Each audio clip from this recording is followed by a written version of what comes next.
Bonjour à toutes et à tous, ravi de vous retrouver, j'espère que vous allez bien. Bienvenue ici, au balcon du Vertige, un des plus beaux endroits de la région Occitanie. On n'est pas chauvin, on est de retour dans notre secteur de prédilection, les gorges de la Jonte et les gorges du Tarn, les corniches qui parcourent donc ces deux gorges.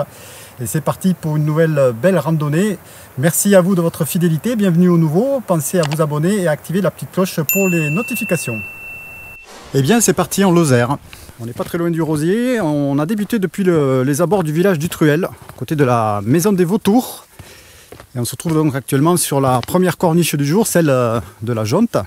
On espère qu'on a un Lionel en canne aujourd'hui parce que le circuit est quand même assez difficile, il ne sera pas très long, moins de 11 km, 700-800 mètres de dénivelé. Mais il y aura quand même de la petite escalade, on verra ça tout à l'heure.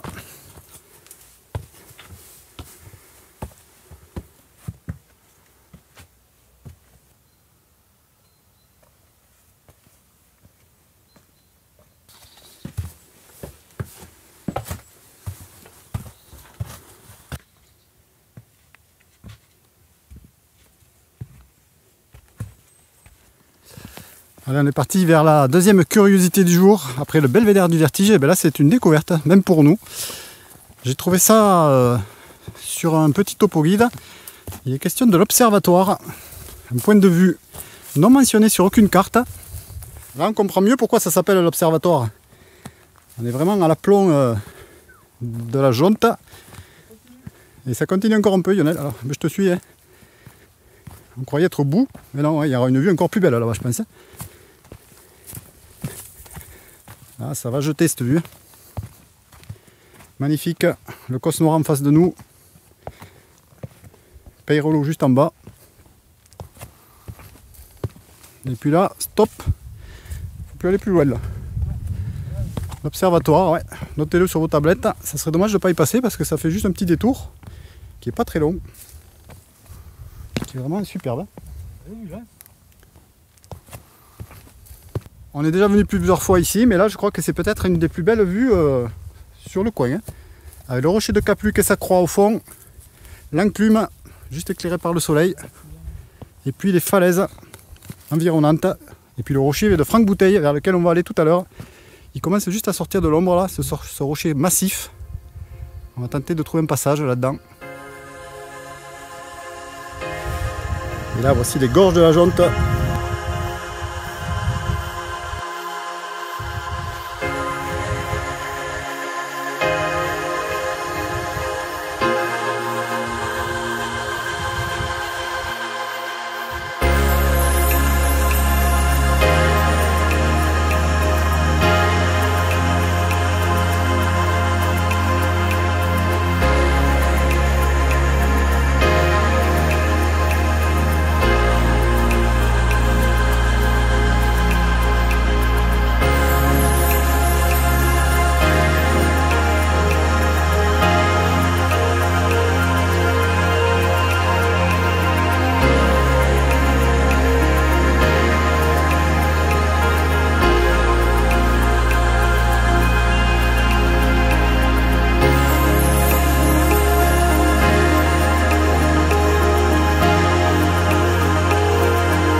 bien c'était l'observatoire. Absolument indispensable de venir ici. On vous met la trace sous la vidéo. Il y aura d'ailleurs tout un tas d'informations qui vont apparaître avec des fichiers PDF. Surtout la plupart des lieux qu'on va visiter. Donc n'hésitez pas à aller voir. Et puis bien entendu à laisser vos commentaires comme d'habitude, questions, etc. Tout ce qui vous passe par la tête. Allez, on arrive dans le passage encaissé, bien connu, je pense sous le nom du Pas du Loup. On peut le reconnaître parce qu'il y a une barrière plus loin là-bas. C'est le Pas du Loup, Lionel. Les racines qui te servent de rampe, ouais. On se sert de rampe, là c'est idéal. Et là c'est un coin très sombre. Alors certains disent que c'était pour empêcher les bêtes de descendre, qu'on a installé une grille dans ce passage. La grille on va la voir tout à l'heure. Et là au fond là-bas je la distingue. Pour empêcher le loup de passer aussi. Bon, je sais pas trop. Quelle est la réalité de tout ça.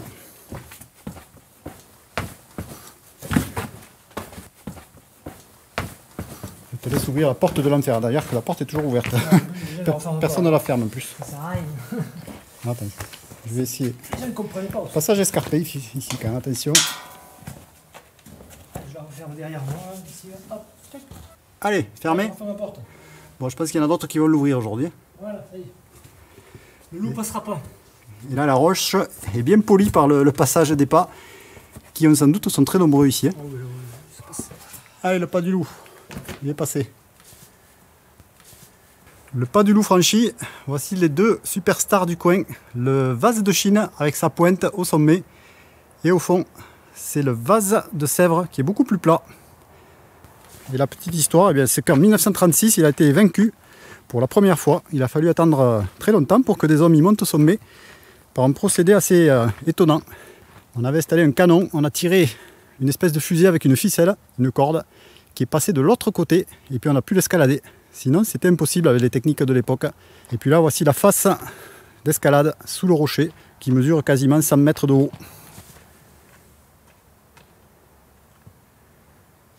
Et voici le gros morceau du jour, donc je vous le disais tout à l'heure, c'est cet énorme rocher, le rocher de Franck Bouteille. On va tenter d'aller au sommet, et on voit la petite croix d'ailleurs. On va tenter d'aller la toucher, mais il va quand même y avoir un peu de sport. Allez, vas-y Francky. Donc apparemment, on va longer cette face là. Je ne sais même pas s'il y aura une sente. Voilà, je refais un point de vue sur l'observatoire. Je pense qu'on était tout à fait là-haut tout à l'heure. Voilà, déjà tout ce qu'on a descendu pour retrouver donc le sentier de base pour l'instant. Et puis là, en haut à gauche, on aperçoit l'enclume avec sa forme très particulière, effectivement. Ça rappelle un navire aussi, si on le regarde sur certains côtés. C'est parti les amis, on va tâter de la falaise. On est parti à l'assaut de ce rocher. Pour l'instant, sur un sentier assez correct. Plus on va s'approcher, plus ça va monter. On contourne la base par la droite.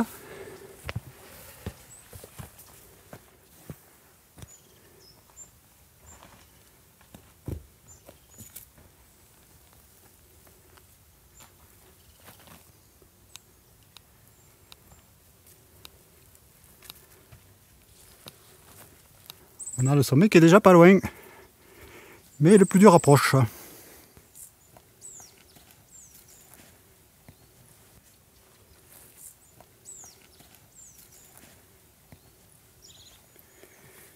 Allez, on poursuit cette belle ascension.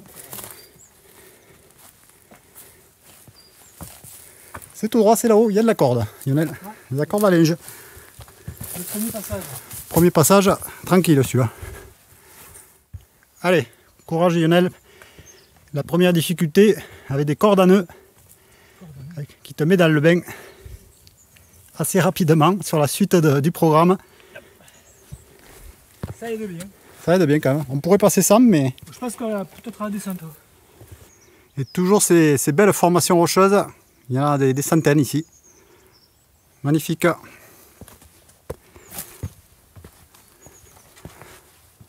Donc là, on rejoint une partie assez peu fréquentée, voire très peu fréquentée même, du secteur.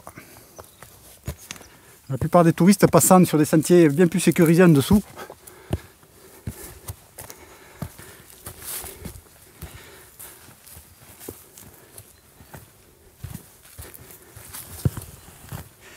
Allez, ça devient de plus en plus minéral. Avec des pins bonsaï là.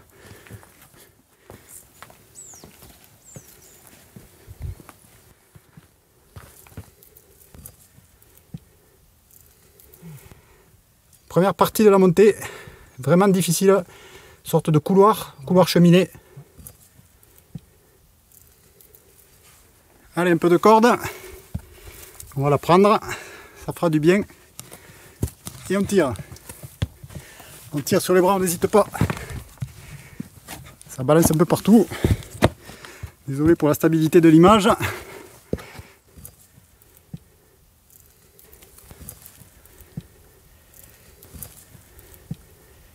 Il y a de la bonne prise et il y a de la corde. Pas très sécurisant quand même. Alors je vous montre l'ancrage de ces cordes. Faut pas trop regarder de près parce que ça tient juste avec un buis là. C'est vrai qu'il est un peu chaud. Ouais. Ça aurait pu être plus scellé dans la roche, mais c'est pas le cas.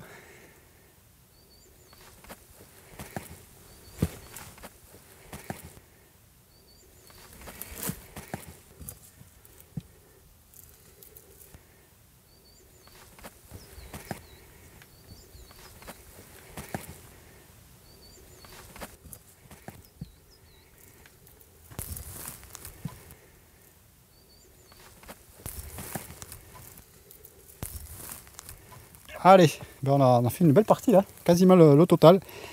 Alors est-ce qu'il y a le plus dur qui arrive? Allez, j'ai la croix du sommet en vue avec un vautour qui garde cette croix. Espérons qu'il ne va pas venir nous manger.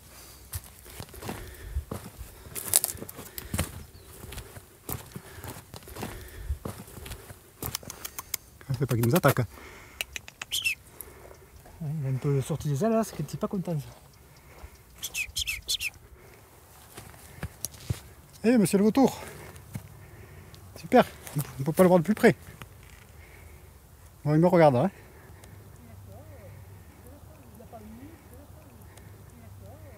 Eh ben il bouge pas hein. Il est toujours là, il surveille tout là, ce qui se passe. J'espère qu'il va me laisser redescendre. Bon, il n'a pas l'air menaçant. Il est bagué. Il est bagué.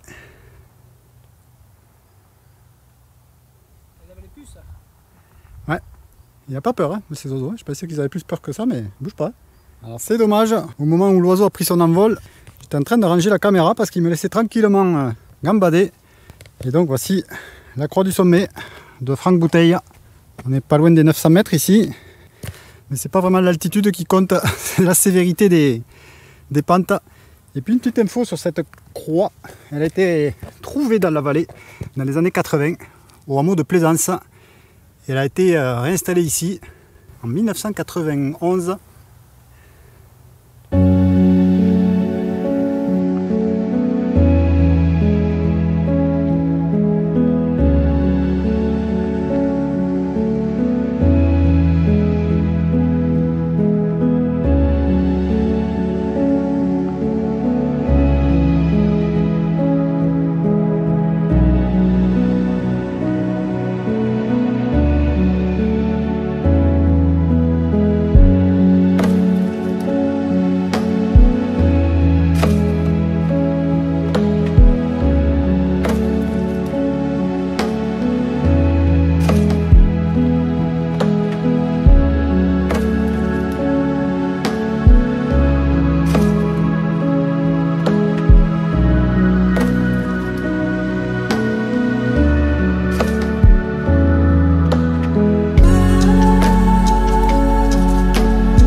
Ouais, c'est un peu exposé ici, là.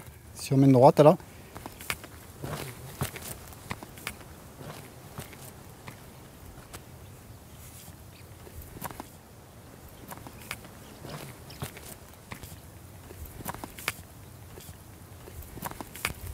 Voilà, ça commence à taper, les amis. C'est pour ça qu'on va vite essayer de redescendre, parce qu'il n'est pas très tard. On commence déjà à cuire. Le pied à poser et c'est bon. Pas trop dur? Non, c'est pas là, non. C'est gérable. Pas là, il est bon. L'impala est bon. Ah non, il est pas là. Ah ben, il était parti, notre ami le vautour, mais il est revenu. Il nous surveille. Il se dit des fois qu'il se casserait la figure. Ça ferait un bon repas peut-être. Attention parce que quand ils ont vraiment faim, ils s'attaquent peut-être à... Mais c'est le charognard, hein. Ouais, ouais. Ben, le charognard quand même... Ils avaient un crochet, pourquoi ils n'ont pas mis la corde? Le charognard, ça mange les... Normalement, le charognard, il mange les proies mortes. Enfin, les animaux morts en général. Mais bon, je suppose que c'est pas toujours le cas non plus. Ça passe cette corde? Ouais, non. Allez, on chope la main courante, Lionel, et on y va tranquillement.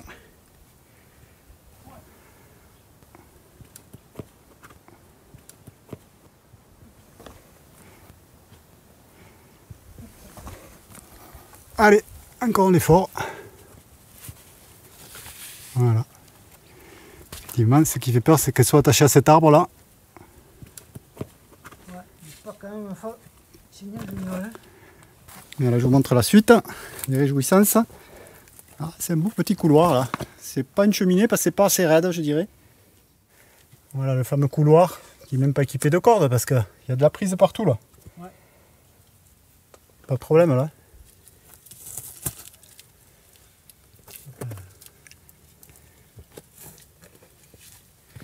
Allez, la fin de la partie vraiment raide, elle est passée. Et maintenant, ça va découvrir une autre section. On n'a jamais eu l'occasion de parcourir. On va découvrir l'accès là parce que ça doit être un peu planqué là.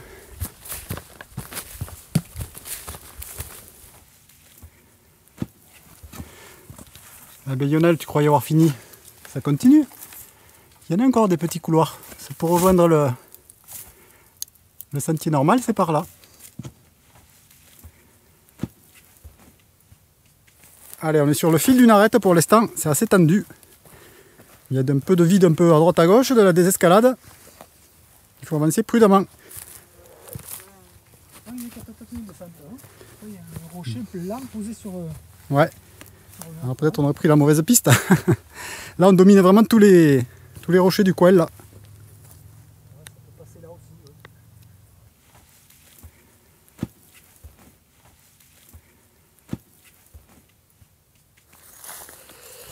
Ouais. Et bien voilà, ça en est fini des difficultés. Là on va retrouver les pentes beaucoup plus douces du sommet du Cosméjean. Mais ne partez pas parce que des découvertes, il va encore y en avoir au moins 2 ou 3. Allez, ça continue, plein gaz. Sur de la petite piste, très agréable.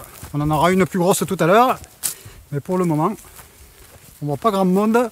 On a croisé une seule personne depuis ce matin. Et pourtant, on est à la fin du mois d'août. Et en général, il y a du monde dans les parages.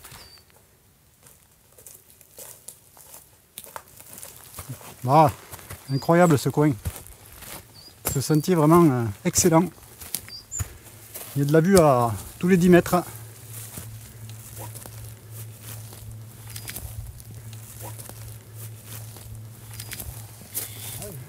On domine toujours les débats.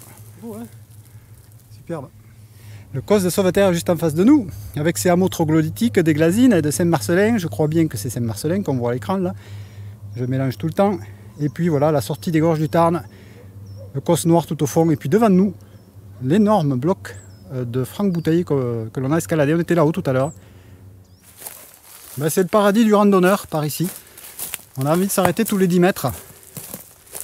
Admirez-moi ça. Spectacle énorme. Le petit bien là qui est en train de se détacher. Ça, en train de m'agiter. Incroyable, il y a des vues partout.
Allez, des curiosités, vous en vouliez. En voici une nouvelle.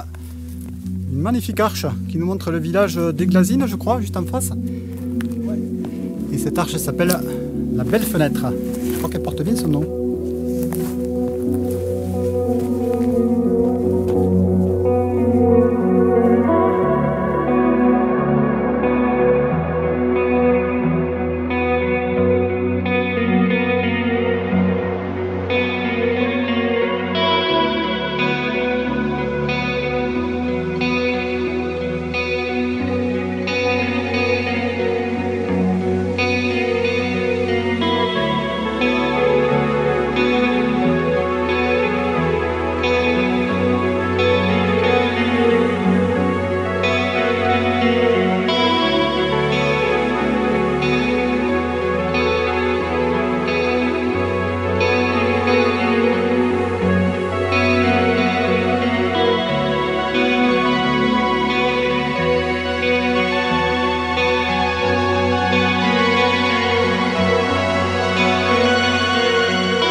C'est un détour de même pas 5 minutes qui aurait été dommage de ne pas faire.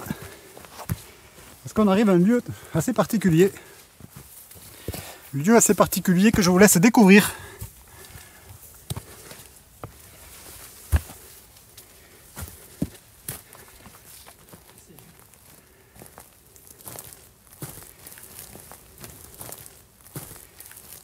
C'est plutôt ici que ça se passe sur ta droite. Ouais. Là on voit que ça a été... ouais, c'est comme une table. Mais si, ici, là, ici Lionel, tu sais ce que c'est? Là, devant toi, tu vas mimer la scène. Alors, je te laisse mimer la scène. Et je vous laisse deviner ce que c'est. C'est pas un point de sniper hein, pour non, c'est plus vieux que ça. Ça s'appelle un agenouilloir. C'est-à-dire un endroit où on venait prier la pluie. La pluie, on venait prier Saint-Marcellin, paraît-il. Voilà, donc ça a été taillé dans la roche. Et là, effectivement, la vue était pas mal aussi. Hein. Alors, notre agenouilloir, on essaie de grimper cette petite roche. J'y vais un peu tout seul, Lionel, je te laisse en arrière. Pour aller sur ce sommet, parce qu'on a une vue quand même assez spéciale, une fois de plus, j'ai l'impression, sur l'ensemble des gorges et du plateau. Ah oui. Super. Je vais essayer de vous faire un petit panoramique du secteur. Sans prendre de risques évidemment.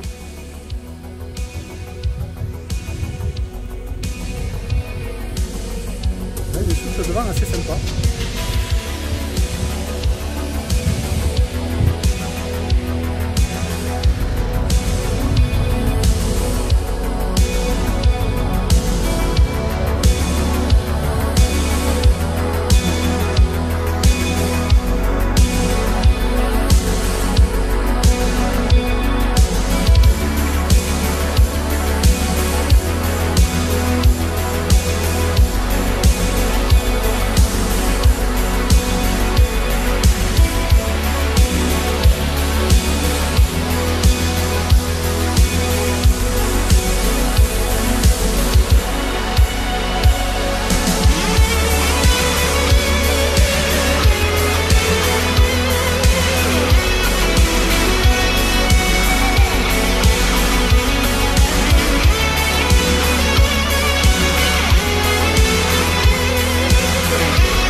Voilà donc l'agenouilloir des Clos, c'était le nom exact de cet endroit, pas facile à trouver. Il y a un bout de sentier mais il faut bien le repérer sur les cartes. On retrouve de la piste, ça sera pour 1 kilomètre environ. C'est là où on la connaît, parce qu'on l'a parcouru dans un sens ou dans l'autre. Mais on va vite la quitter pour un nouveau sentier, forcément, puisqu'on va redescendre dans les gorges de la Jonte par un nouvel itinéraire. Lionel, on est en train de retrouver de belles aiguilles. On va pas tarder notre plongeon vers les gorges de la Jonte. Elles sont tout près de nous. Allez, on est en train de les surplomber là.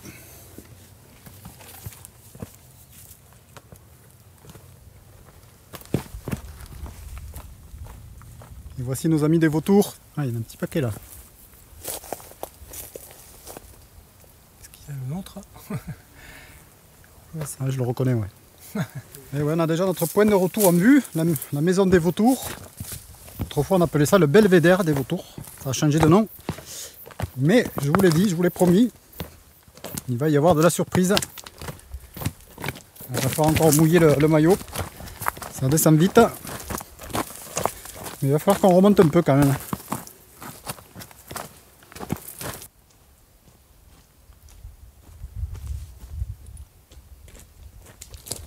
Il fait vouloir aller chercher ce coin. Ça grimpe comme pas deux. Et j'ai 32 degrés à la montre. En plein cagnard.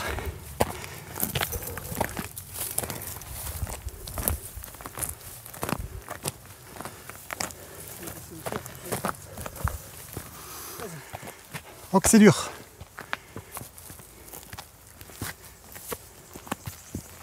C'est la chaleur surtout qui est mauvaise.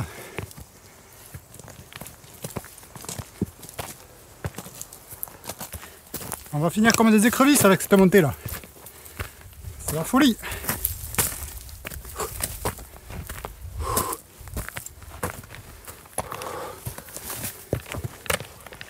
Et là voilà. Allez Lionel, la sueur. Mais bon, t'as pas suivi pour rien. Ah, ici là. On arrive dans la grotte, il y a une immense grotte, je ne pensais pas qu'elle était aussi grande. L'immense grotte de la Dragonnière, également appelée grotte de Notre-Dame. Et là, il y a un bel à pic déjà.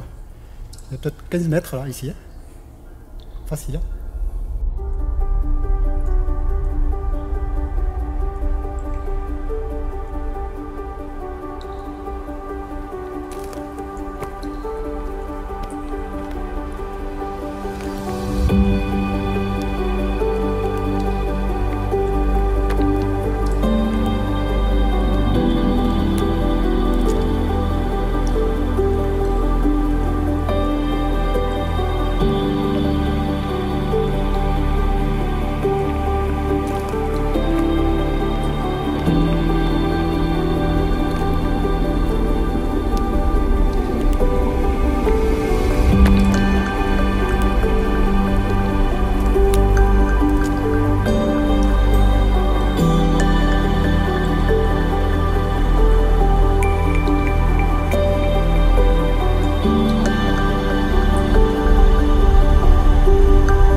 Et bien voilà, c'était la dernière surprise du parcours. Retour au bercail, à présent. Il reste une bonne centaine de mètres à descendre à Lionel. Bien raide. Et bien raide. On a vraiment bavé à la montée. J'espère que vous avez aimé ce circuit vraiment extraordinaire. Il était court, mais il était vraiment intense. Je vous souhaite de pouvoir vraiment le réaliser, car ça vaut le coup. On se retrouve très prochainement pour une nouvelle vidéo sur Vélo Rando. D'ici là, pensez à vous abonner, à liker nos vidéos, à laisser des commentaires. Et puis également rendez-vous sur la boutique Nutri Naturel, notre partenaire bio. On se donne rendez-vous donc très bientôt. Salut, ciao ciao, ciao ciao Lionel. Ciao.